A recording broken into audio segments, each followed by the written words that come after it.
ავარიო განსაცდელში.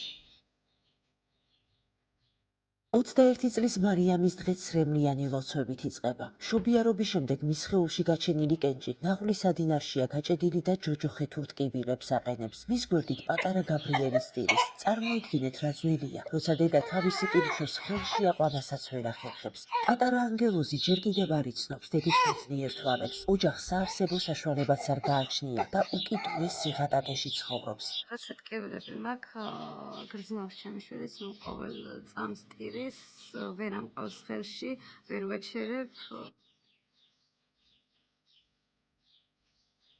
თუმცა რომ ბედნიერი ოჯახი გქონოდა, არაფერი მტენოდა, არ ყოფილიყავი ცუდად და ყოფილიყავი ჯანმრთელი ჩემს მეუღლესთან და ვაჟთან ერთად.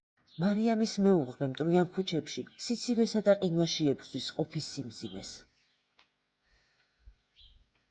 დაღამისი სავოისამი საათი ამძინავს, იმიტომ რომ ამის ოჯახი როგორ კარგად ჩემს მეუღლეს ვთქვი, ეს ყველაფერი აისახება ჩემს შვილზე, ტირის, ჩემს სამი თვის შვილს, მინდა რომ ყავდეს ჯანმრთელი დედა. მარიამს აღარ დარჩა დრო. მას სასწრაფოდ სჭირდება მკურნალობა, მეგობრებო. ნუ ჩავუვლით ამ ტკივილს გულგრილად. ნუ დავტოვებთ ოჯახს ამ ხელა უბედურებასთან მარტო. გადაარჩინეთ მარიამი, გადაურჩინეთ პატარა გაბრიელს დედა, რომელსაც ასე უნდა სიცოცხლე.